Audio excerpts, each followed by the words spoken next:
Good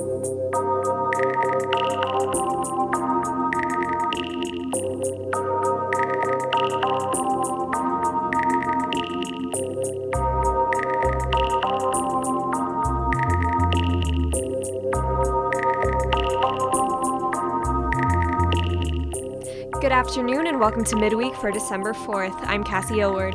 And I'm Fiona Buchanan.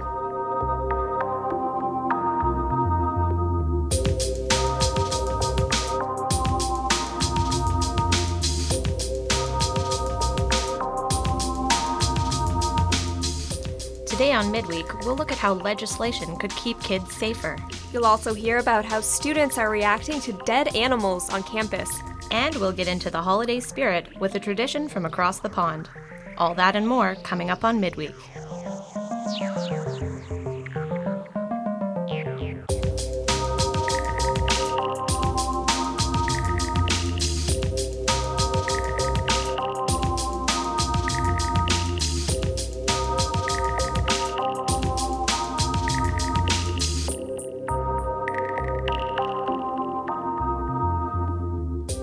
It's 1 degree and snowing in Ottawa today. The temperature will drop to -2 tonight with a 30% chance of rain.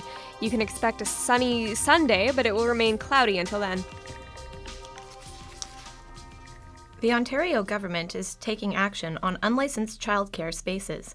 The Childcare Modernisation Act will review childcare legislation for the first time in 30 years. The changes come after the tragic death of 3 children in different unlicensed childcare spaces this year. Coordinator with the Ontario Coalition for Better Childcare, Andrea Calver, sees the new legislation as a good first step, but points out there are still issues to be worked on.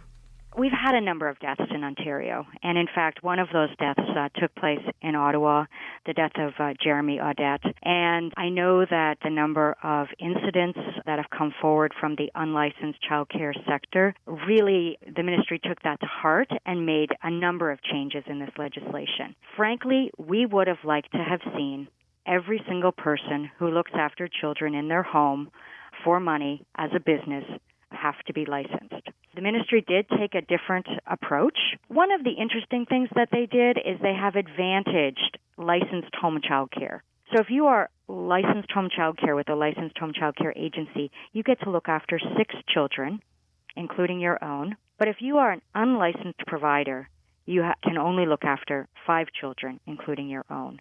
So we are hoping that advantaging licensed home child care will mean that more providers will become licensed, and that's a good part of increasing quality in home child care. Does it go far enough in your mind to protect against unlicensed spaces? Well, unfortunately, it's going to still be a complaints-driven system. One of the things the government has certainly done is they have increased the fines.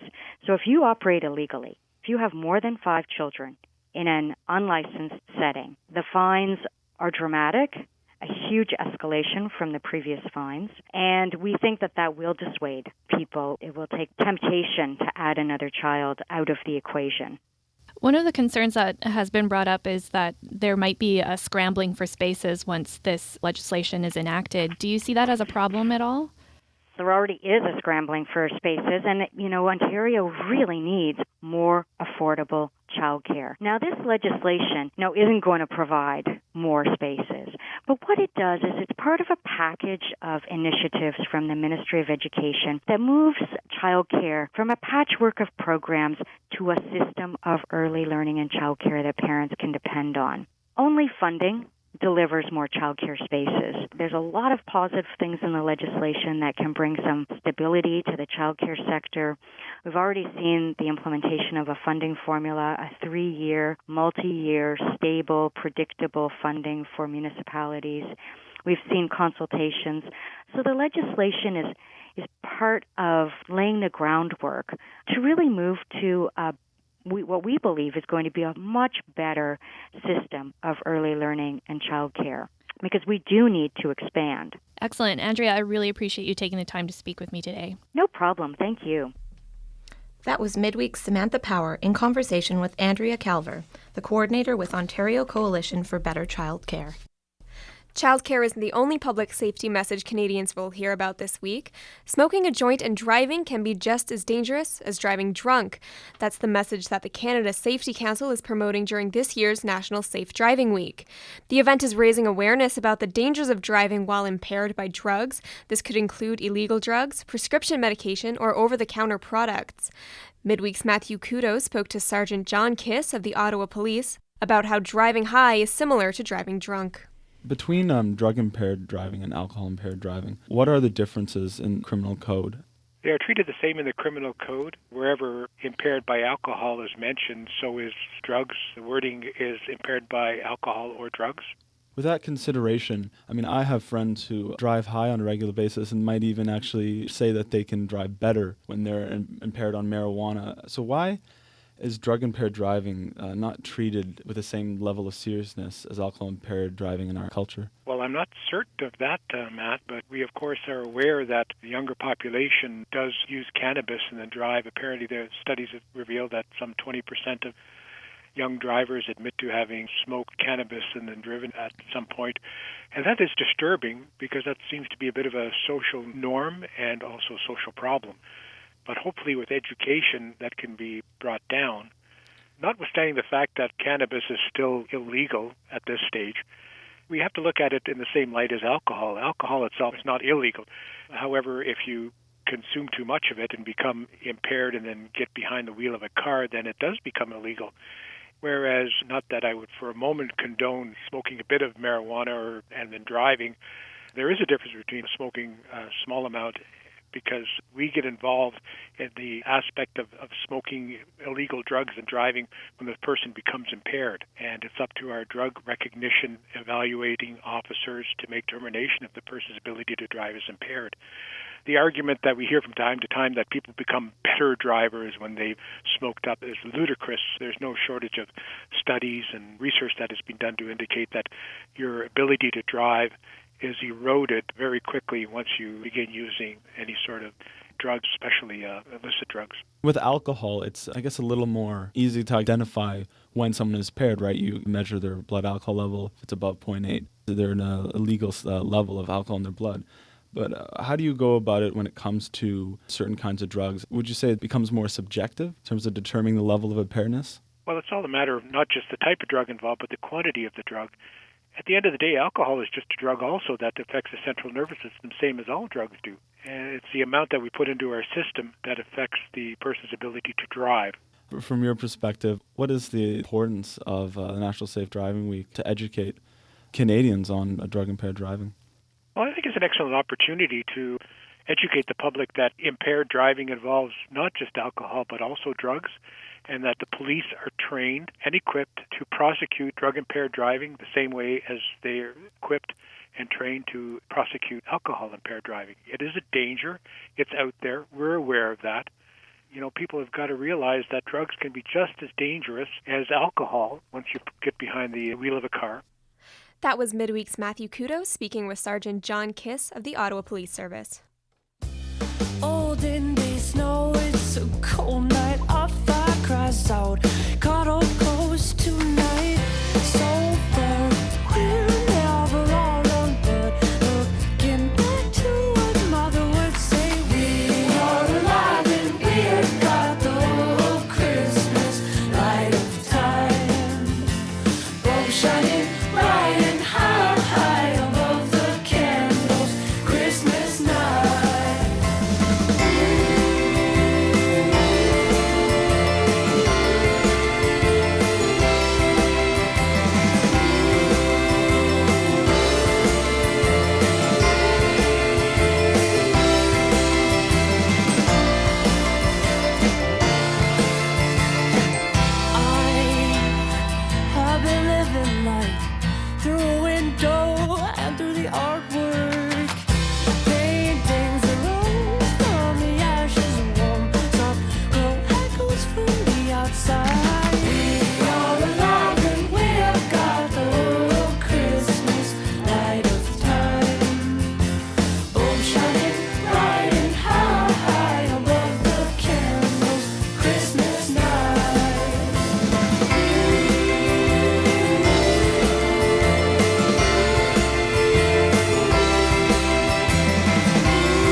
colored white.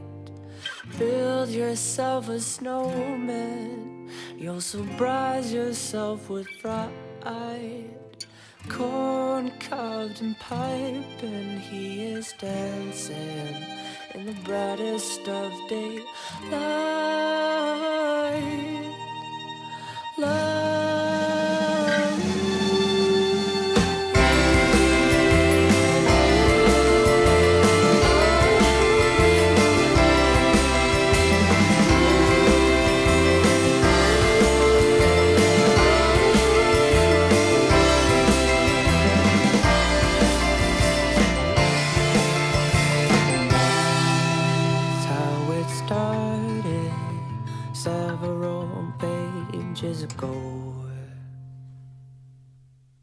That was Christmas Nigh by Behind Sapphire.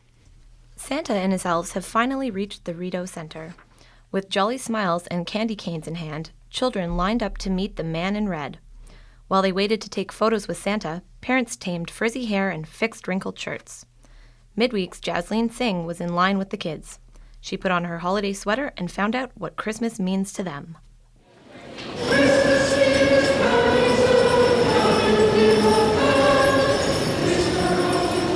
My name is Maxim. I'm 6.5 years old.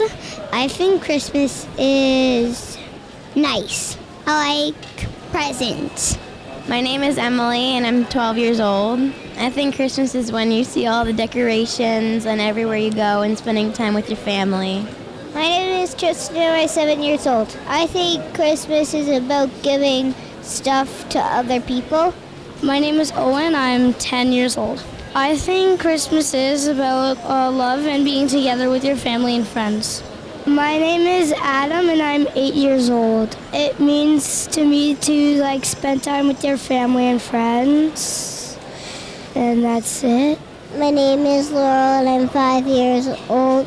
I think Christmas is about giving presents. My name is Seth and I'm 8 years old. Christmas is about giving, not getting. My name is Enoch and I'm 9 years old. I think it represents Jesus Christ's birthday. My name is Ananias and I'm 6 years old. I think Christmas is when Santa gives presents. All the little children, not only in Ottawa but all over the world, be good and respectful of your parents and have lots of fun. This is your time. And you'll all have beautiful little gifts. Ho, ho, ho! Merry Christmas!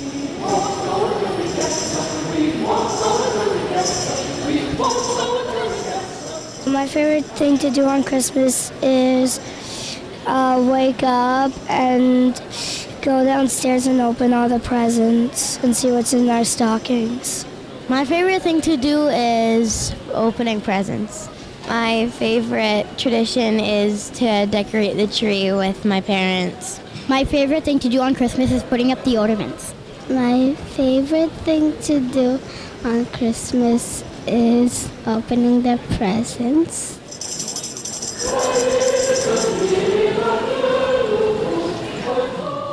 Most of the children, the little girls especially, they want princesses. And the little boys, it's trucks and cars. And fire trucks in particular are very, very popular. Then you have a couple of kids that surprised me this year.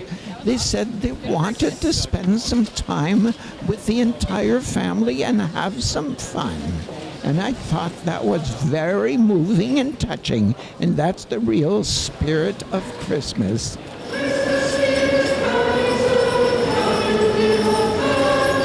For Christmas, I want a Furby and a dog that can walk. What I want for Christmas is Lego Friends.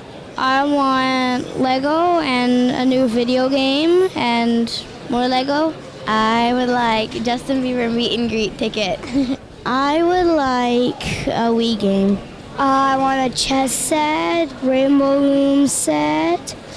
I want a Hexbug Aquafish. And that's basically it.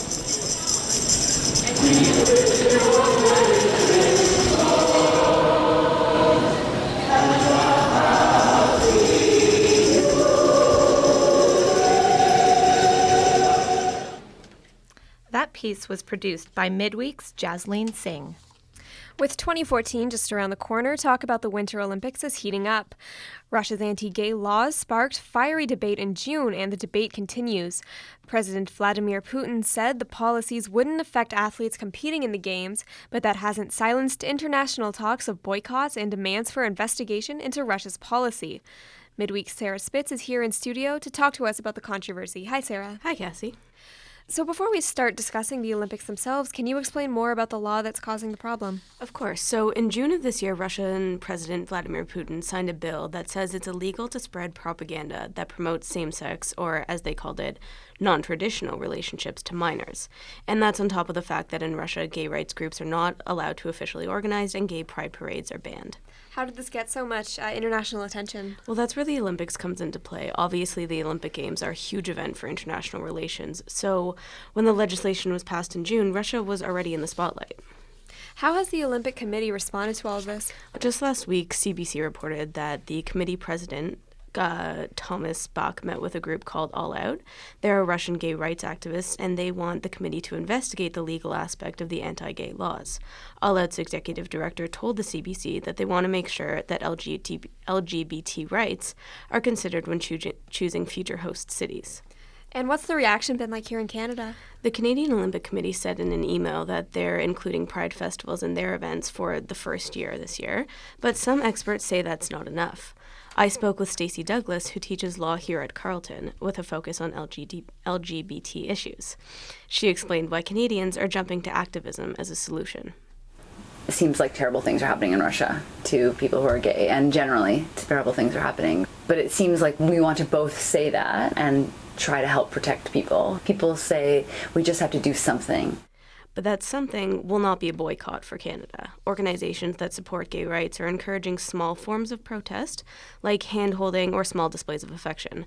Some organizations are also throwing their support behind the Open Games. Those are going to happen in Moscow after the Olympics, and the idea there is to have a separate event in support of LGBT athletes. So what are some of the biggest issues for athletes who are openly gay right now? Well, the biggest issue is feeling comfortable, and that's something that's a problem in the sports world as a whole.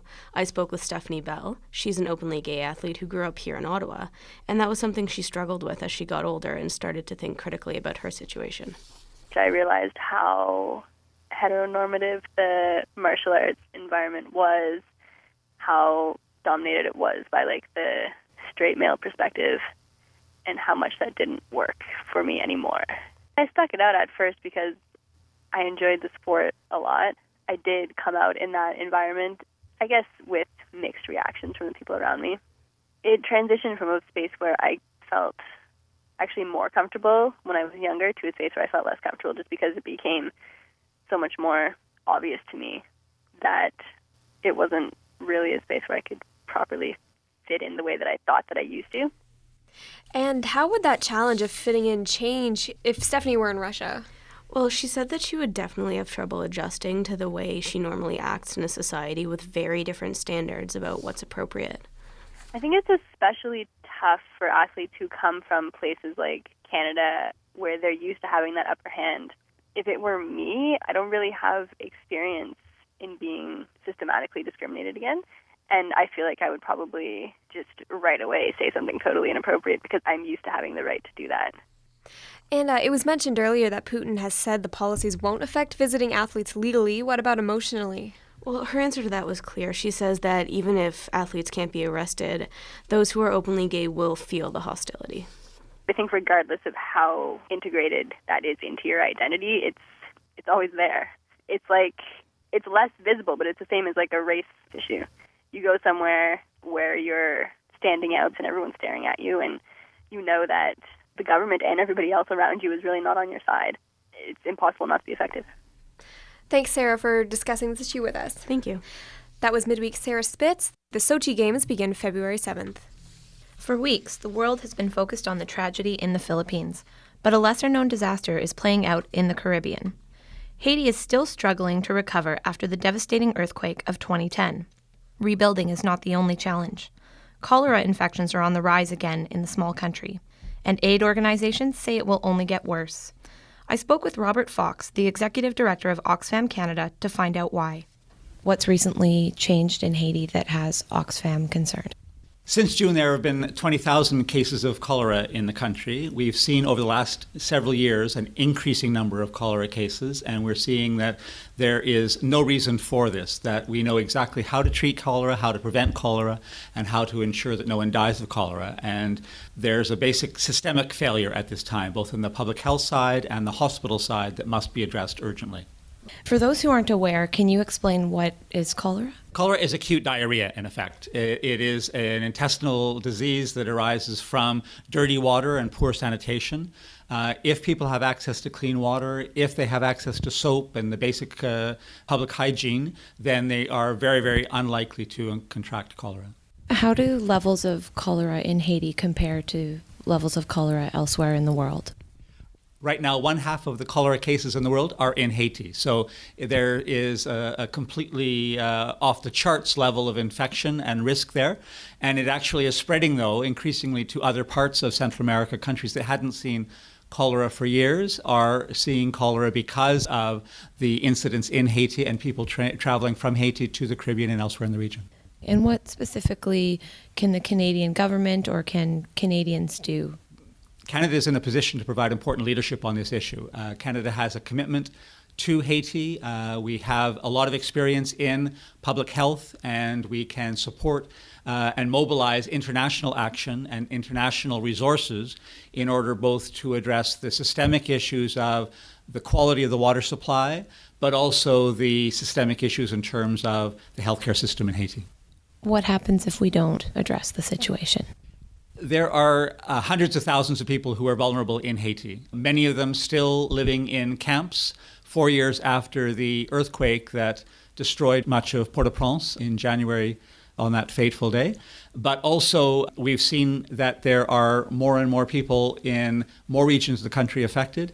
This is creating illness, it's creating death, it's undermining families, it's undermining communities, and it is increasingly spreading to other countries in the Caribbean and Central America.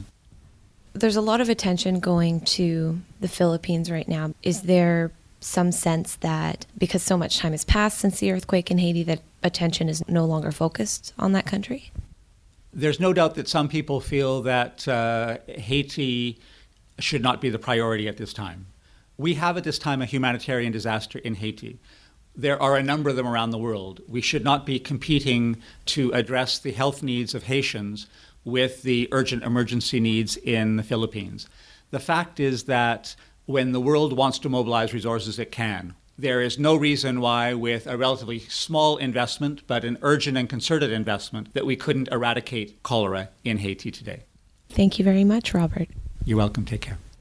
That was Robert Fox from Oxfam.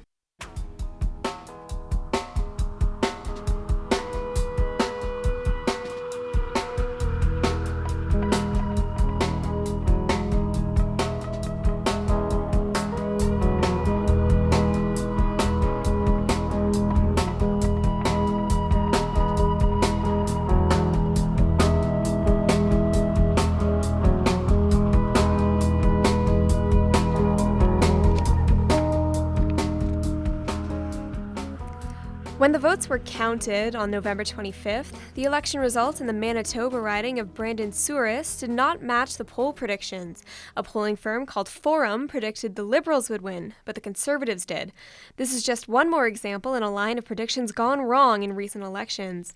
The dramatic difference in prediction has John Wright of the research firm Ipsos Reid calling for standards on election polling. Political pundits wonder if this is really evidence of a broken system or of just one rogue poll. And it has Midweek's Samantha Power asking why we bother with polls in the first place. Hi, Samantha. Hi. So, Sam, what is the uproar about after the by-election last week? Well, polling data released by a company called Forum predicted the Liberals would win the Brandon-Souris riding. And not just win, but win by almost 30% over the Conservatives. And that riding is something... And that riding is something of a Conservative stronghold, so this would have been a big upset. Yeah, and that's what ended up happening. The Conservatives won and provided Forum's results to be 15 points off. But polls can be wrong. Yeah, but this was very wrong. I'll let Dan Arnold from the polling firm Polera explain just how wrong. The numbers aren't always going to be exactly what they are predicted to be, but when you're looking at what happened in Brandon, where they predicted one party to win by 29% and they ended up losing, the odds of that happening by chance are in the neighborhood of 150 million to 1. Definitely not something that you would just write off to, they just happened to call a couple more Liberals than Conservatives by randomly picking numbers. There was obviously some underlying systematic problems.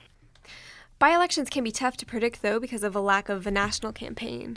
Yeah, but this one incident adds to recent concern over polling methods and journalists' interpretations of results. There was a lot of surprise over the results of the recent BC and Alberta elections. Province-wide polls failed to reflect the vote count, and in each province a different party than expected won. So why do we even bother with these predictions in the first place? It's a good question, and one that Eric Grenier had a good answer for. Grenier runs the website 308.com. It's dedicated to aggregating and analyzing polls in pretty much every election in Canada. He's accurately predicted the last 22 by-elections. And I asked him why we bother with polling. It's a way to speak truth to power in a way. You'll often hear politicians saying, Canadians want this, Canadians want that. And it is useful to have polling to be able to sort of shed light on what's really going on. And, there are countries in the world where polling is not allowed, but not because of any sort of worry about methodology, but rather because it would hurt the dictatorships that are in place. That sort of voice isn't allowed. He makes it sound rather influential to democracy. Yeah, and Dan Arnold talked about that influence. He works with a polling company called Pollara. Arnold says polls can really add to the momentum, and he used Mayor Naheed Nenshi's first election in Calgary as an example. Voters do respond to polls, for better or worse. Naheed Nenshi, when he first got elected, really the only reason he got elected was because there was one poll that came out that showed him just kind of creeping above the pack of candidates who were kind of the second tier of candidates. And so everybody who was voting for other second tier candidates kind of jumped to him, and it created more momentum. So it really does drive the overall campaign narrative. So on that note, if understanding voter intention is so influential, why are we still getting inaccurate information? Well, it's partially the way the question is asked and when. The Forum poll in Brandon Souris was done on Grey Cup Sunday, and it was done through what's known as robocalls. Those were recorded voices where you press a button to respond. Yeah, and there's some debate over whether they should be used in by-elections and even at all. But how would a voter reading the paper know if a poll was done this way? That's something that Carleton journalism professor Paul Adams thinks needs more attention. Adams used to manage political polling for several newspapers. He says journalists need to temper their love of reporting on any poll that crosses their desk. If you're going to report on these polls at any level, is to give them context and treat them with care. The Winnipeg Free Press really reported that poll with great circumspection, terrific context, really gave the reader a sense of, this is what the poll says, but why you should treat it with caution and not treat it as if it, were the gold standard. What about that idea John Wright from Ipsos Reid had about regulations and standards for polling? Well, there are some standards in place. As Grenier pointed out to me, the Elections Act does have some requirements for polling. So how do citizens ensure they're getting accurate information? It really comes down to accurate reporting. Eric Grenier provided some good questions that we as citizens can ask when we see an article about election predictions. All the information that is about the poll is made available so that upon request you can see the data table, when the poll was done, who paid for it, who was polled, what questions were asked, these sort of things. And, that is the basic sort of standard that should be followed. Well, I certainly look forward to deciphering the next election predictions. Thanks for being here, Sam. You're welcome, Cassie. Foodies from around Ottawa flocked to the Ottawa Convention Centre to experience the city's first underground chef's market. The goal of the Saturday night event was to highlight local, unknown entrepreneurs. The chefs were given a chance to share their culinary creations. With an open mind and an empty stomach, Midweek's Hilary Thompson ventured downtown to see what Ottawa's newest food show had to offer. Exclamations of delight and fun pop music filled the air as people tried one dish after another at the first Ottawa Underground Chef's Market. For around $5 a pop, you could try all sorts of different foods, ranging from donuts stuffed with ice cream to fresh Asian steam buns. Everyone seemed to be interested in trying something new. Right now I'm eating waffles with pulled pork on top, some kind of whipped cream type product, a carrot and walnut coleslaw with candied bacon and pickled watermelon. It's definitely an interesting combination of flavors, and I can't say I've ever tried anything like it. Duck on a bun. Yes, it looks really good. It looks really well put together, and presentation's phenomenal, so looking forward to trying it. I have popcorn duck with almost like a sweet and sour sauce. Very good. It has feta cheese inside. And I have a ravioli with egg yolk and prosciutto. And the sauce is cauliflower sauce to go with it. I don't know what this thing's called. It's like a sweet dough bun with beef, peas, tomato sauce, and Parmesan cheese. Yeah. It's really good. It's awesome. It tastes like a pork bun. Yeah, it's almost like an Asian pork bun, but more Italian flavors, I guess. And then this is... Amazing. It's pork belly, and this is some kind of bacon, and then there was a pierogi as well. Yeah, they candied the bacon. The pork belly is incredible, and then it's like some pierogi. Sauce. It's been amazing so far. Roy Abergelli is the man behind the organization that brought the Underground Chefs Market to the city. He says it was an idea that originated in San Francisco and is completely new to Ottawa. He hopes this event will give unknown culinary talents the push they need to start their own business. A lot of people in Ottawa are afraid to take the risk of being entrepreneurs, especially in the food business. Seeing that a lot of franchises are taking over, the culinary scene has been very bland. You go to Montreal, you go to Toronto, it's exciting, it's fun. People come to Ottawa, they say it's boring.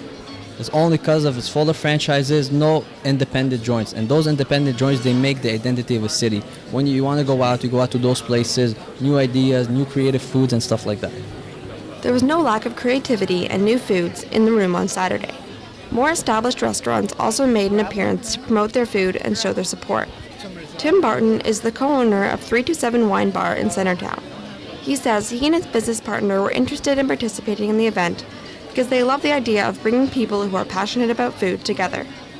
Barton also says he sees some exciting things for the future of food in Ottawa. In my personal opinion, Ottawa is really on the verge of a culinary explosion. Ottawa's kind of been known as a chicken wing hamburger town for a very long time.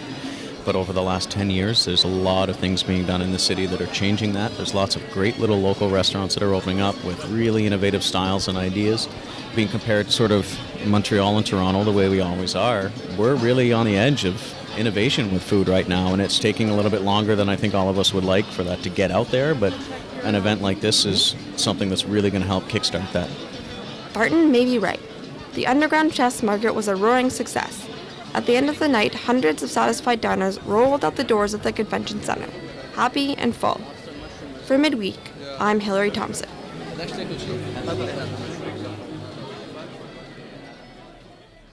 If you want to know more about upcoming food shows, go to www.privefood.ca.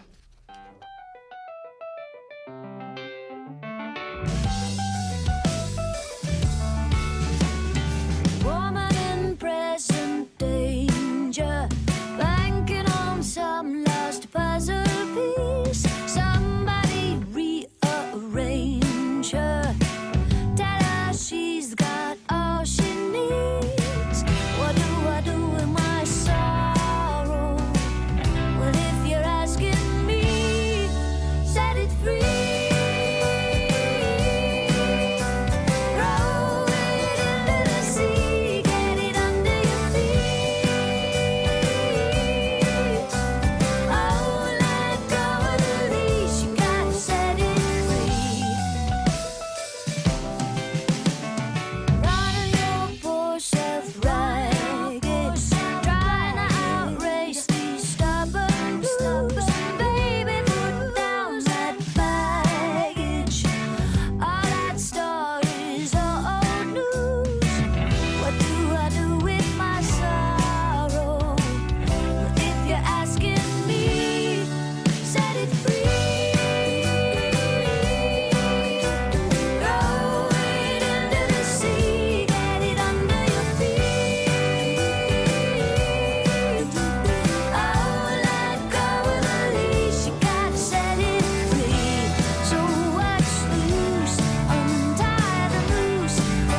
That was Set It Free by Sarah Sleen. Sarah Sleen is playing at the Old Town Hall in Elmer on December 7th. Carleton's business school is looking for a new home. The Sprott School of Business is currently located in Carleton University's Dunton Tower. Many faculty members and school staff have their offices in the 22-story building. But it's not where business students have classes. The business school is looking at possible plans for a new building. They've teamed up with Carleton architecture students on a project that combines fundraising with innovative design. Here in the studio to talk about the plan is Midweek reporter Jessica Chin. Hi, Jessica. Hi, Fiona. So, Jessica, what's going on with Sprott? So an issue that the business school is having is the issue of space. At Carleton, some schools or faculties have classes in the same building as the offices for the staff. Journalism would be one example, where in the River Building you would go to class a few floors down from your professor's office. But this isn't the case for the business school, and this creates sort of a disconnect between the students and the staff. Yesterday I spoke with Jerry Tomberlin, who's the dean of the business school, and he said most undergraduate students actually don't come to the physical business school unless they really have to. So how are business students working with architecture students on this project? So Sprott is looking at 2 possible sites for a new building. Each site has 6 teams of 3, and each team has 2 architecture students and a business student. And their role is to come up with a design plan as well as a way of fundraising for the project. So the idea is that these students are incorporating what they actually learn in their classes to create a viable solution for the business school. In the end, there will be a competition to decide on the best design, and Tomberlin says he's pretty anxious to see them all. Generally speaking, business students and architecture students, if you like, would have different thought processes. Not exclusively. I'm sure that there are linear thinkers on the architectural side and there are creative thinkers on the business side, but generally speaking, that's not the mode of how they would think. So putting them together, I think, teaches them different ways of approaching a problem. And that's the pedagogical reason for doing this project, in addition to the fact that hopefully it'll create some exciting, tangible things that would help us to reach our goal of having a business school building. So, Jessica, where would this school be built? Like I said, there are 2 sites that Sprott is looking at. One is on Albert Island, and the proposal is for a multi-use development site, meaning that Sprott students and faculty wouldn't be the only ones there. Tomberlin says that the vibe of this area is very creative and innovative. A lot of economic development and startups are currently happening there. This is obviously off campus, so business would have to take transit to get there, but it's a short ride on the O train to Bayview Station and then about a 10 to 15 minute walk from there. And then based on the city's plans for light rail, the walk would be even shorter in the future. The second site is much closer to campus and would be on Bronson Avenue. And what Sprott wants to do is have a business training facility that would be open to the external business community. And what this means is that it would also be residential, and you could come to Sprott for 3 or 4 day courses and then stay overnight in the same building. We don't have a good executive training residential facility in Eastern Ontario, and so that might fulfill a need. In addition to which, the city's on record that we don't have enough hotels to support the conference centers that we have, all the developments that are going up at Lansdowne Park, which is not very far. And there are no hotels between the airport and downtown. So very visible place. All the traffic goes back and forth between the airport and downtown. And it would also create a kind of an opening of the campus, or a real connection from the campus to some of the communities that we serve. We're in the city, but we're not really in the city because we're surrounded on 2 sides by water and on the 3rd side by a very busy street. So that would be the beginning of some way of communicating with, I think, and connecting with the community that we serve. Now, that all sounds great, but the university has undergone a few projects recently, like a new residence building and a parking garage. Does Carleton have enough money for a new Sprott building? Well, the short answer is no.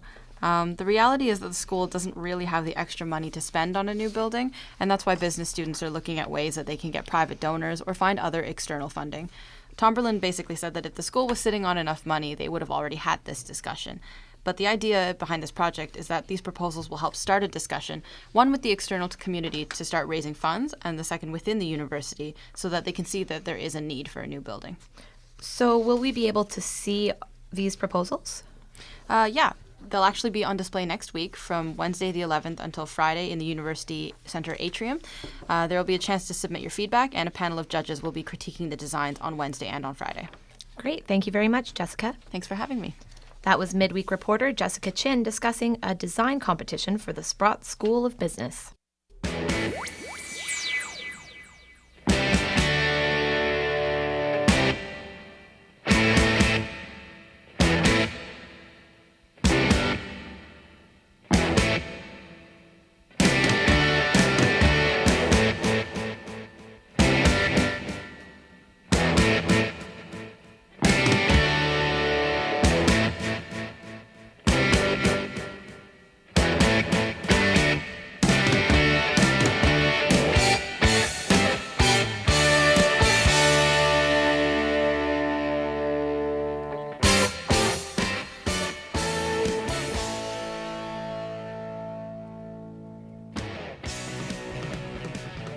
Carleton University has a new multi-faith center. CUSA officially opened the facility this fall. Mohammed Abdallah is the president of the Muslim Students Association at Carleton. He's here to talk about how the center has impacted the school's Muslim students. Hi, Mohammed. Hi, Casey. So tell me, how has the center gone over with the Muslim community on campus? So far, so good, because we have a dedicated Muslim prayer room right now. It's in UC Center, it's like second floor, and it fits about 60 people, right? And as you know, Carleton and the undergrad students and the graduate students are growing, the population is growing, so we are in need of a space. And having a multi-faith room eased our process of praying. So more people actually are praying right now in the spaces. So far it's going good. Yeah. And on that note, does the center provide enough praying space? Well, it's a step towards the larger, bigger picture. And the bigger picture is providing more spaces on campus. Right, because students right now, pray in staircases in the library or somewhere because there's no enough space on campus. But it's a milestone. It's a milestone that we have accomplished along with the administration. So thanks to them and other people in the MSA and the team ABC and CUSA. So we're in need of more space, but that's sufficient for now. Yeah. And originally there was an expansion planned. Why didn't that work out? It was due to complications in the structure of the building, because you know how old is the uni center in terms of building structure. Mm-hmm. So adding there, it would also result in closure of the current prayer space, because if you want to build a second floor. So all these complications weren't the ideal solution or the optimum solution. And we found out that the optimum solution is actually get a new space, and CUSA and administration provided a space. And going forward, what are you hoping to see for the new center? We're hoping that it becomes more active. People are not aware of it, so thanks for hosting us. People now are more aware of the multi-faith room, so people visiting there. Expecting is more of space required, right? Mm-hmm. Not just this multi-faith, but to expand the multi-faith center. And you could see it, for example, a very good example is Western University. They have a huge multi-faith center, and they have a specific coordinator for that. So we're looking forward that Carleton is a big university and to have a bigger multi-faith center. Yeah. Okay, well, thank you very much for speaking with us today, Mohammed. You're most welcome. Thank you. That was Mohammed Abdallah speaking to me about the New Faith Center. Mohammed is the president of the Carleton Muslim Students Association. Many Carleton students are breathing a sigh of relief. After a year of construction, their campus library has finally reopened. But not all students are happy with what the new facility has to offer. Right at the main entrance of the library is a display of taxidermied animals. Some students say the display is distracting and that it doesn't belong in the library. Others say they don't really care about the wall. My co-host spoke to students outside the library about their thoughts on the controversial display. I'd say that I guess I haven't really taken too much of a look at it. I just seen it passing by and I haven't thought about it. But now, I guess thinking about it, there might be some, problems, some things that people might not feel comfortable about. But as of right now, because of the whole opening, I haven't thought too much about it. I'm not sure. I guess it's not okay that, there's birds there and it's kind of promoting the whole aspect of putting animals on display, but I don't know what else to say other than that. But I guess it's still going with the ideology, that there aren't really supposed to be birds and stuff like that there. But anyways, yeah, that's all. I only really noticed it when I saw someone post on it online. Personally, it doesn't bug me.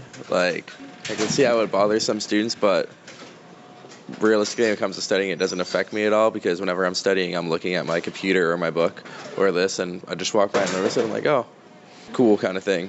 Then I just continue on with my day. So, yeah, hasn't affected me at all. Just something that's there, kind of like a new building on campus kind of thing.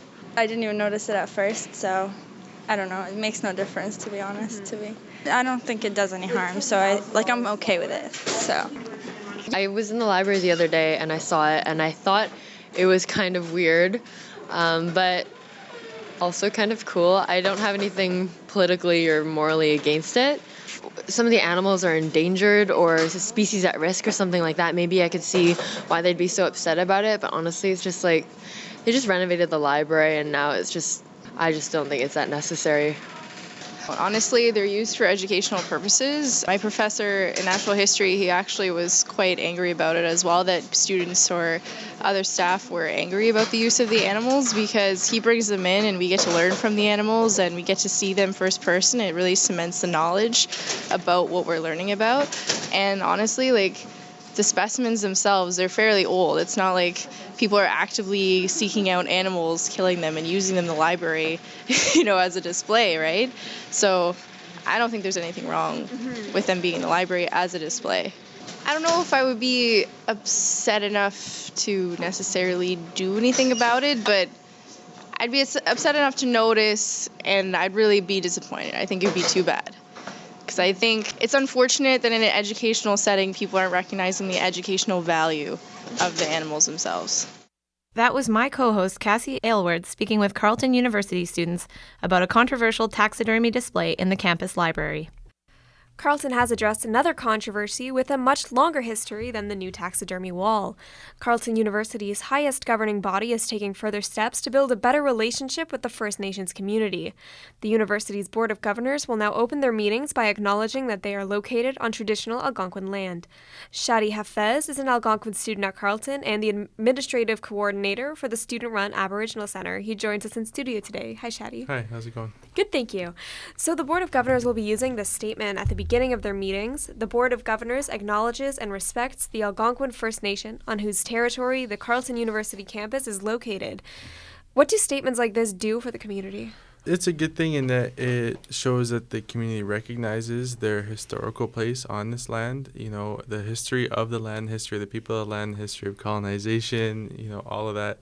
It also recognizes that they're respecting the Indigenous ways of opening up discussions like that. Indigenous peoples traditionally, when they're on somebody else's territory, before they start any discussion, they acknowledge whose territory they're on, and they give respect to that people. And what do you think of the relationship between the broader Aboriginal community and the university? I think the university has they portray a really good image of themselves to the broader Aboriginal community. However, they aren't really putting that image into action here on campus with the students. So with Aboriginals off campus, they, the university says, yes, we're good, we're doing this, we're doing that, but then the students here on campus aren't really seeing that action put into play. And on that note, what do you think of the relationship between the broader Aboriginal community and the university? Yeah, I mean, the acknowledging that you're on Algonquin territory, that's fine, but I think it's empty words, because it's words without substance behind it. There's no real. Yeah, there was a task force that has changed now into I forget the name of it, but there is a working group that's looking to create a master's program in Indigenous Studies and a degree program in Indigenous Studies. There was an Aboriginal Center created. However, all those things, the administration has not they only show up for photo ops and to kind of take credit for the work that they're doing, but they're not actually participating in Indigenous events and coming and connecting with the Indigenous students and finding out what they really want and need. Internally, you just touched on it a little bit, but can you elaborate a little bit more on the relationship between the students, the Aboriginal students, and the administration? Mm-hmm. It hasn't been too great. I mean, there's the Center for Aboriginal Culture and Education, which is the administration-run, arm of the Indigenous connection to the students, and there's us. We're CUSA-run. We're the Aboriginal Service Center.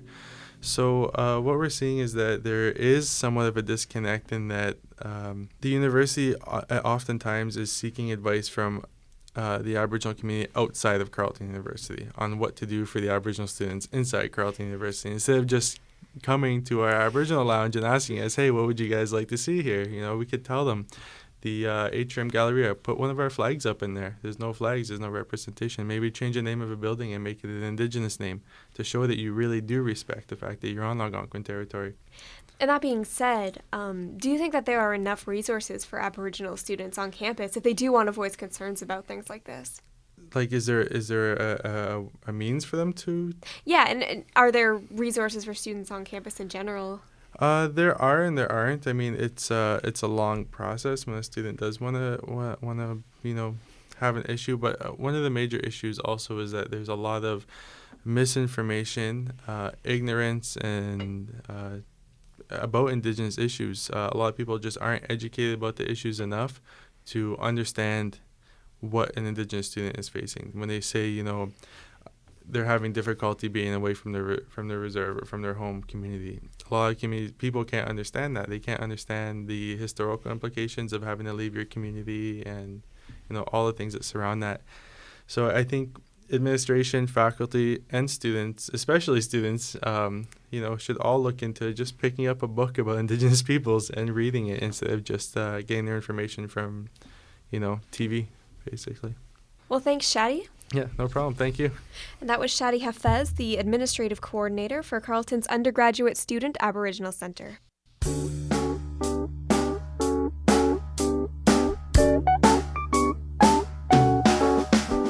The streets are filled with Christmas cheer. At least it's only once a year. Perfect parcels tied with perfect bows, and carols ringing in my ear. Bundled up against the cold, lines wherever gifts are sold. Each shop window displays a Christmas scene for everybody young and old. Icicles on each troughs and tinsel on the tree, but it's a green Christmas for me. Couples skating on the pond, making angels on the lawn. 5 red mittens drying on the rad, and needles shedding tan and balm. Red bows on the railing, snowflakes on the ground, but it's a green Christmas in this town. Green, 'cause of everything I miss. All this mistletoe, no kiss. And with every Christmas wish, there would be no greater gift than to have this envy lift.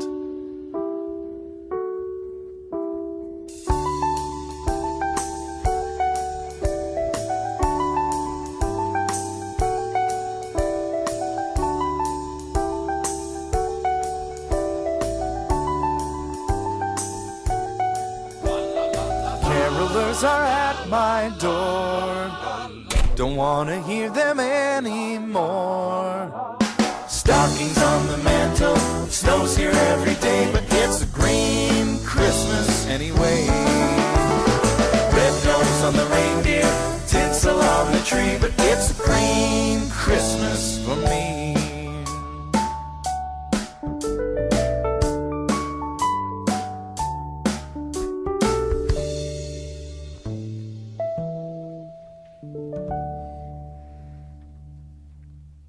That was Green Christmas by the Bare Naked Ladies. The veteran Canadian band is playing a holiday-themed show at the National Arts Centre on December 12th through the 14th. Tomorrow night, Parliament Hill will be lit up with Christmas lights and candles. It's part of the 100-year-old Christmas Lights Across Canada program. But there is much more planned for the night than just the lights.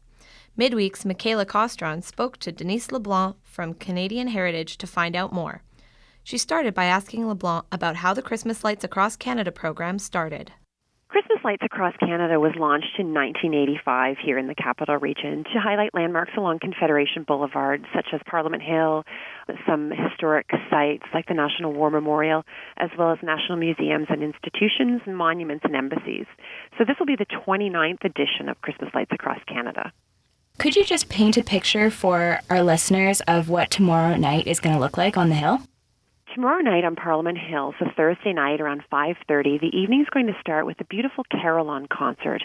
These are the chimes that are way up high in the Peace Tower, and Dr. Andrea McCready has put together a really nice selection of festive songs for this time of year.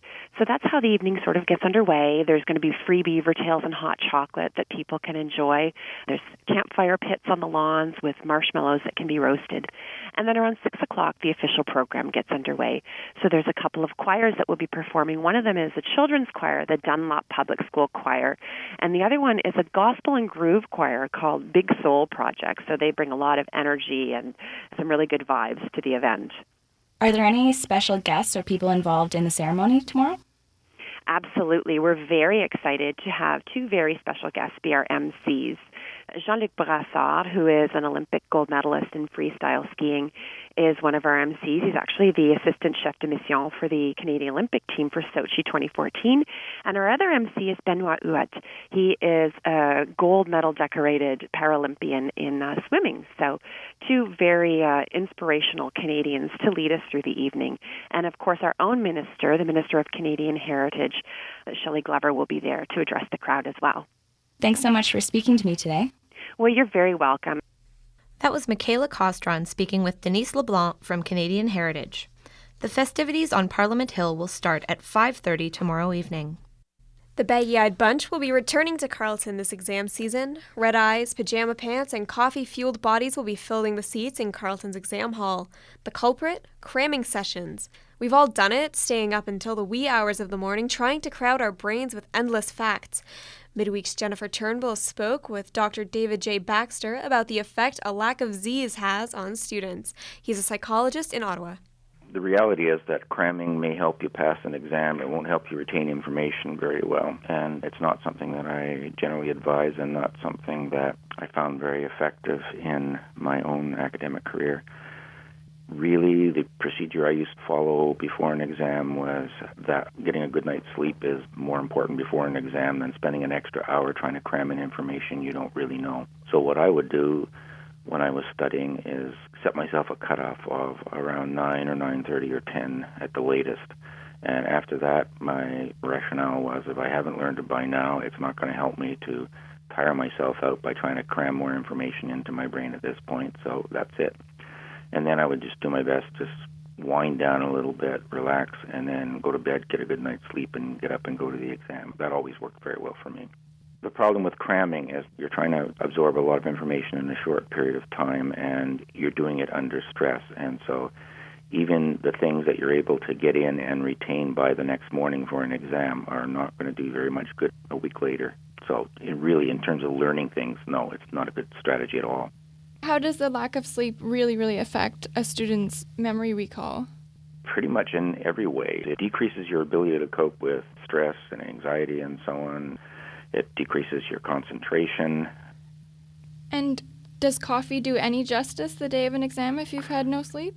Well, it's not going to counteract the fact that you've had no sleep, but it certainly helps to provide at least short-term alertness to a point. I mean, if you're really exhausted and you really haven't slept in a few days or slept properly in a few days, it's not going to do much good. But I don't know how I would get my brain started without it, so I would definitely need it on the day of an exam just to feel verbal and being able to talk and so on. And that will overcome the morning grogginess, probably not going to do very much to counteract prolonged sleep deprivation.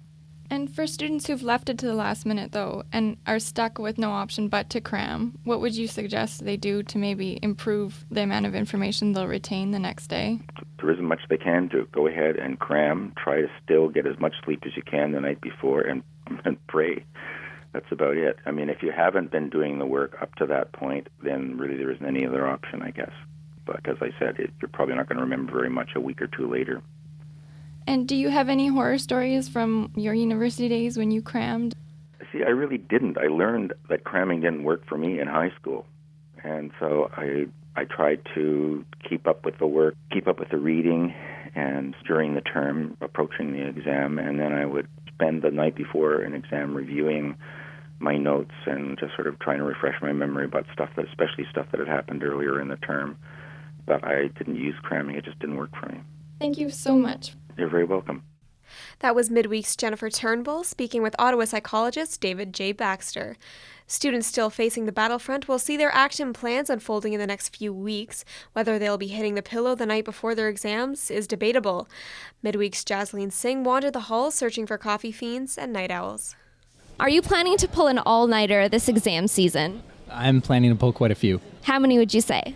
Last year I pulled probably 5 or 6. No, I don't think I could do that. I think, just getting a good night's sleep really helps. Well, me personally, so I don't think I could pull an all-nighter. Yeah, so I pulled 2 all-nighters in the last 2 weeks. I usually spend at least 8 to 9 hours studying with small little breaks in between. For me, it's not only studying, sometimes it's working on assignments just to get them out of the way so that I can actually free up some time for studying. No, not this semester. I've been allocating time for each exam, so giving myself enough time to study for each one. Well, with multiple exams kind of like back to back, it's kind of compulsory to pull an all-nighter. So I will have to end up doing that at some point. My exam horror story is that last year for my bio course, I got to the exam and I remember studying really hard for it and then looking at the exam and like looking at the questions and being like, what is this? Personally, I don't have any horror stories, but one of my close friends actually spelled her name wrong on her exam the next day because she pulled an all-nighter and had too much Red Bull, I guess, and just couldn't focus properly. What does the next day feel like after you've just stayed up all night studying? Depends, I guess, how much sleep you started out with a couple days before. But I've had some days where you're pretty good until about like 6, 7 o'clock. But other days where, you're not hungry, you get shaky, you just don't feel good at all. Actually, sometimes you can still think, fine, I've had the odd time where you just can't think at all, so it's not worth pulling the all-nighter. That was Midweek's Jasleen Singh speaking with students during the exam season. Well, mathematicians say math shouldn't be hard. But once again, Canada's international math ranking has fallen. A study done by the OECD shows Canadian students' math scores have been falling since 2006. Leah LaRocque spoke with Dr. John Mighton from Jump Math. Jump is a program that reinvents how math is taught. Mighton said, we need to think differently about how math is taught in school. The problem is the approach we've been taking for so long. I think that approach can be changed. It doesn't need to be hard to teach math. We have to break instruction down into much more manageable chunks. Kids can discover things, but they have to have guidance, and a lot of guidance from the teacher, a lot of incremental learning where they master one thing or understand one thing and then move on. How can you explain Canada's falling in the rankings? I think there's two issues. Yes, we're slipping, and so we need to do something about it. And I think it's happening because we've been following the same path for so long. We should also be asking, how is it that those countries that produce such strong students still manage to do such a bad job of educating the lower half? But we need to be asking much more radical questions. It's not about just improving our position a bit. It's how do we harness the potential of the lower half of the population? That's the question we should be asking, is why aren't we seeing this in the schools? How is it different teaching a boy math versus teaching a girl math? Girls are actually doing better now in elementary school than boys. There's a research that shows as early as kindergarten, kids start comparing themselves to each other and deciding who's smart and who's not in math.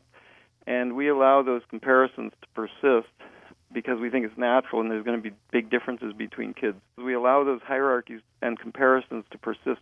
We allow kids to think they're in the inferior group. If we train teachers and we show them how to build a lesson so that all kids can move along and all kids can get excited together, all students benefit, but girls in particular, because there aren't these artificial hierarchies in the class where only a few kids are getting rewards or academic rewards. The fact that math is eventually by high school becomes a subject just for geeks and nerds, or for a small minority of students, I think students would benefit if all kids felt the subject was interesting. How do we make it interesting then? Kids are interested in different things than adults. I mean, they like repetition more than adults. They like video games where you get to higher levels. They also don't like feeling stupid in front of their peers. If you break the math into more manageable challenges where everyone can get it, and you can always adjust by creating bonus questions and so on for faster kids that have small variations, but you don't have to vary that much. And if you teach that way, eventually you find all the kids start speeding up to get their bonus questions. I even broke up a fight once in a school by telling the bully if he didn't apologize, I wouldn't give him his bonus question, and he apologized to get a bonus question in math. So we tend to think math is boring or innately boring because of our experience. But I've seen kids cheer for math, beg to stay for recess to do math. It's just astonishing. Should we be concerned then that Canada is falling in the rankings? We should definitely be concerned. There's new evidence that math is the best predictor of long-term success for young students, more than reading even, which is quite surprising. Math becomes a kind of gateway for so many students. We need to be concerned beyond the scores. We need to be concerned that no country on earth is really serving the lower half of their population well. We have to get rid of this myth that only certain people can learn math. It's unbelievably damaging. I mean, I'm a playwright and a mathematician, and people think that's very strange, as if you're using one half of your brain, you have to leave the other half empty for storage. I mean, kids could have abilities in all areas. Most people don't know the simplest math or know how to explain it. We definitely need to change that and give teachers the tools that will allow them to do that. And the second thing is we need to open up schools to evidence. If test scores are sliding, then we have to allow teachers to innovate and try new things, try new programs, not just have to use one or two textbooks. They have to be able to try new things and to share their learning with each other, to set up communities of mentors who can help each other. Thank you very much, Dr. Mike. Oh, thank you. That was Midweek's Leah LaRocque speaking with Dr. John Mighton from Jump Math. A new international corruption index has named Canada as one of the most honest countries in the world. The index that measures public sector corruption ranked Canada 9th out of 177 countries. Denmark and New Zealand tied for first on the list. Afghanistan, North Korea, and Somalia tied for last place, having the most corrupt governments. Despite the positive ranking, many Canadians aren't so quick to trust their government, especially after numerous reports of government scandals in the news lately, as Midweek's Danielle Pereira found out this morning. So how honest do you think Canada's government is? I don't feel that they're very honest at all, just because I feel that all governments are not very honest. I think it could be more honest, so we can live up to our reputation as a truthful and honest country, but there's not much you can do about government. At least we're better than the U.S. I think that we're pretty well off as far as countries go. There is still a long way to go in terms of honesty. I think the foundations of any society are really fragile, and I don't know who makes up these stats, but no, I don't think Canada's very honest. Have the recent government scandals made you lose trust in the government? Definitely, yeah. No, but that's because I'm a cynical person who doesn't really have faith in government. I think I've lost more trust after the scandal and after what happened with Rob Ford. I'm very unimpressed with our government. The current government, yes.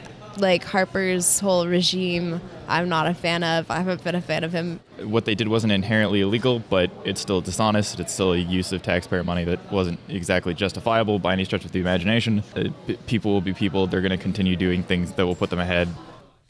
Despite recent scandals, some people aren't convinced that Canada doesn't deserve its spot on the list. Adam Moscow is doing his master's in political science at the University of Ottawa. Midweek Sarah Spitz spoke with him to find out more about the index. She asked him if the list really represents how transparent Canada's government is. It's all relative, and this Transparency International thing is fraught with all sorts of complications and problems, and basically, but that's more of a methodological issue. We can't compare ourselves on the same scale as Egypt or even Spain, for example, which is now a majorly untransparent place to be. Canada is, relatively functional access to information requests to get processed, and people do get their answers.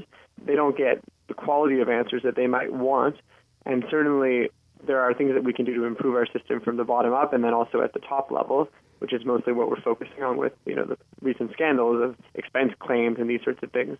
It all comes down to trust with the public's money. But relative to, what is seen in other countries with absolute political patronage at every level and complete lack of meritocracy in the public service. So the people who are appointed are often completely unqualified. They're appointed because of their connections to the powers that be. And because of their incompetence, what follows is this sort of corrupt environment where people feel like they can get away with anything. And you mentioned that there is some methodology flaws in rankings. Could you elaborate a little? It's very clear, even somebody who's taken an intro statistics class and say, how can you really measure transparency and corruption when, of course, corruption occurs, well, by definition, under the radar, under the desk, however you want to call it. So measuring it is extremely difficult, and it's often based on the inside opinions of a small number of people. It's very difficult to actually get a good sense, especially if you're going to try and rely on whistleblowers or people in corrupt environments to reveal practices that they find concerning, because, of course, they're concerned about interacting with an American-funded NGO. A lot of people, I think, admire the Transparency International Index because the fact that it even exists is quite remarkable, but at the same time, it's not something that can be taken as gospel. In Canada, people do feel some distrust for the government. Where do you think that comes from? Well, I think there's an expectation based on Canada as a country of relative privilege and of relative peace and security that we don't have national crises to deal with every day, and therefore there's an expectation that our political leaders will conduct themselves not in a manner of exceptionalism, not in sort of treating everything as an emergency situation where limitations on rights are kind of expected. Whereas in Egypt, you could make the case, they just lifted the state of emergency, and in those situations, people tend to expect corruption, they tend to expect limitations on civil rights and these sorts of things. Not that that's acceptable, but that's the way things go. We, a very strong system of democratic governance in Canada. However, saying that, we are increasingly concerned about the power and the centralization of the Prime Minister, and whether that is something that we need to take a greater look at. I mean, it's not just about public money or about misuse of public funds, but about the whole system. Great. Well, thank you so much for talking with us today, Adam.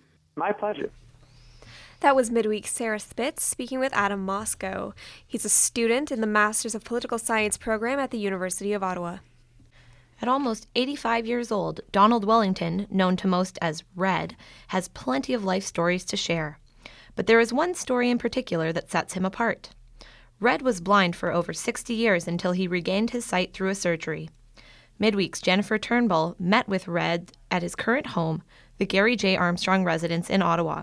He shared his story, starting with how he lost his sight.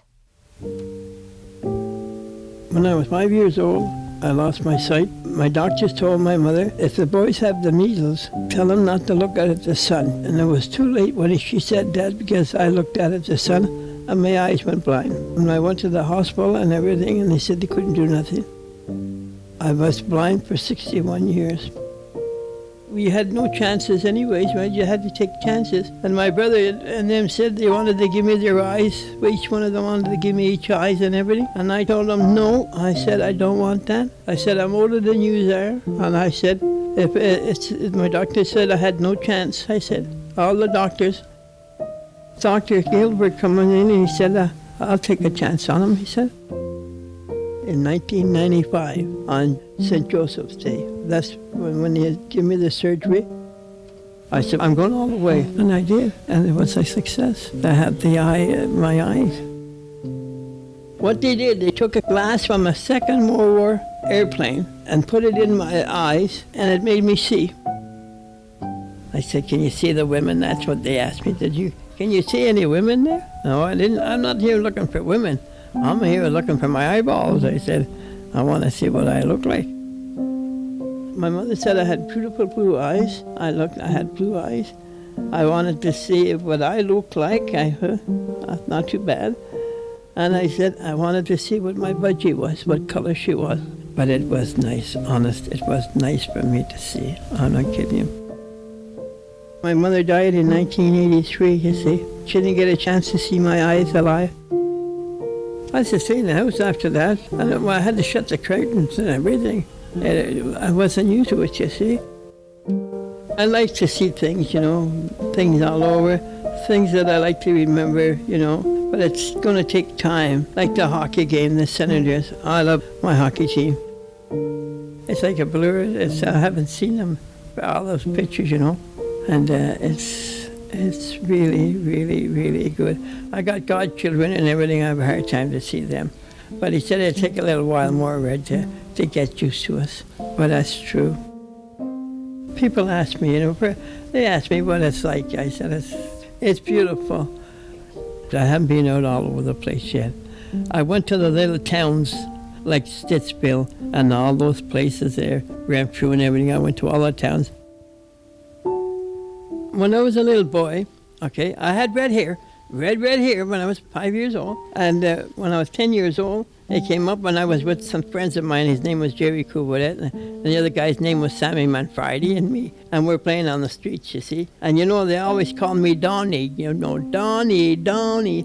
And Jerry Couvaret said, I'm sick and tired of that name. He said, Donnie, I'm going to call you Red. Okay, by me. I said, if you're going to call me Red. So they all call me Red. They've been calling me Red since I was 5 years old until now. I like to get out to visit people, places that I want to see, everything. I have a hard time with some of the pictures because sometimes I have tears in my eyes, when the Christmas lights come on, Christmas come and I play the music, a certain music, it gives me tears in the eyes, because we never had that. We did have Christmas, never had a Christmas tree, but no lights or anything. But in those days, I've always had a Christmas tree. My mother wasn't there. I've always had one. Always had one. It takes two to make you see, God and the doctors.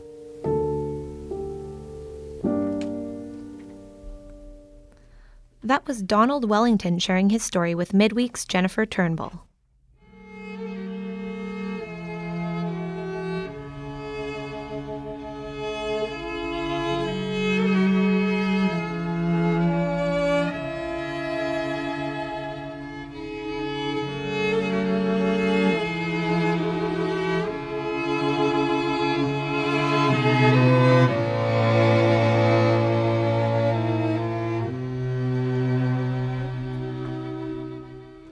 Sinterklaas kapoentje, gooi wat in mijn schoentje, gooi wat in mijn laarsje, dank u Sinterklaasje. You're probably wondering what you just listened to. I sure am. Tomorrow night is Sinterklaas, a primarily Dutch tradition that's recently been the source of some controversy. Midweek's Max Winkelman has brought all kinds of Sinterklaas goodies into the studio. So tell me what we're looking at here, Max. So first of all, here I have some kruidnoten. They're hard, small cookies, kind of just a bit bigger than a quarter. You can try some of those if you want. They're very typical Sinterklaas treats. And then I got some foamies here. They're kind of like candies. And they're in the shape of Sinterklaas or Zwarte Piet, if you want to try those. And then these are a bit harder. They're a bit bigger cookies too. They're called tai-tai. They're kind of hard to get through sometimes. They're also in the shape of Sinterklaas and Sinterklaas-related things. And then, of course, I got some chocolate letters here, which is like letters that you put in someone's shoe or something like that.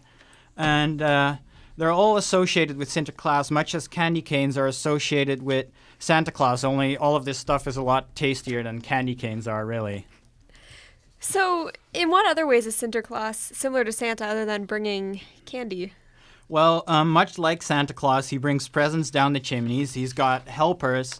He is dressed in red with a great white beard. And I also spoke to Ingrid van Klooster, who was born in Canada but now lives in the Netherlands. She was not raised on Sinterklaas. However, she celebrates it now, and it's clear that parents deal with some of the same problems as kids grow older. This is the first year that my youngest doesn't believe anymore, so that makes it a little bit different. But up until now, there's always been somebody believing in the house. I have 3 daughters, and we do as much of the tradition as we can. So how do Sinterklaas and Santa differentiate from each other? Well, as opposed to a reindeer and a sled, he rides on a big white horse, and the horse has a name much like the reindeer do. But he also doesn't live on the North Pole. He actually comes from Spain, and he comes down on a steamboat. And as opposed to stockings, children put out a shoe, usually with a carrot or something like that for the horse. There's one time that the kids can put their shoes out at school over the weekend, and then they get a bag full of paper notes. Sounds like it's quite ingrained in the culture if they celebrate it at school. Well, yeah, originally the feast celebrated the name day of the Saint Nicholas, who died in the year 343, and he was eventually buried in Spain, and that's why he hails from Spain. And so, yeah, you could say that he's been around for a while for sure, and this is probably why the controversy around him has been so tough to deal with. So, can you describe for us that controversy around this holiday figure? Well, rather than elves, he has Zwarte Piet as helpers, also known as Black Pete. And they just look like men wearing jester costumes with faces painted black. And it became a prominent issue when United Nations investigators called for the end of Black Pete. How have Dutch people responded to this?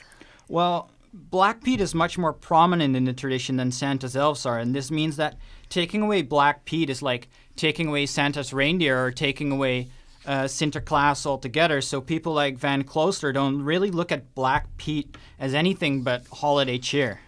I mean, it gets in the news because it's interesting, of course. There's lots of people who are quite serious about it. I think it's quite funny. I think, come on, give the tradition to the kids, and it really doesn't have to mean anything. They're not really interested in that whole argument in the east of the country. Does this affect Canadians in any way? Yeah, it actually does because, for example, in 2011 in New Westminster, they were holding an annual Sinterklaas parade every year, and he would come by this big shopping center and all that type of stuff. But in 2011, they started getting complaints because of Black Pete, and so they decided that without Black Pete, they couldn't really do the event, and so they decided to cancel it altogether. And then, for example, this year in Halifax, very recently actually, an MLA who grew up with Sinterklaas posed for a picture with Black Pete, and he posted that on his Twitter account, and he got in lots of trouble and ended up apologizing this week for posting a picture of him and Black Pete. So are you going to celebrate Sinterklaas, Max? Well, personally, my wife is a huge fan of Santa, so no, but she does like all of this Christmas stuff. But Van Closter is going to celebrate. Thursday evening, we will celebrate, just our little family. So in Ottawa, Sinterklaas was celebrated at a local school here in Ottawa, and he also paid a visit to the local Dutch store where I got all of this stuff. That's great. Well, thanks for speaking with us, Max. My pleasure. That was Midweek's Max Winkleman joining us to talk about Sinterklaas. It's a chilly day in Ottawa today, -1 and snowing.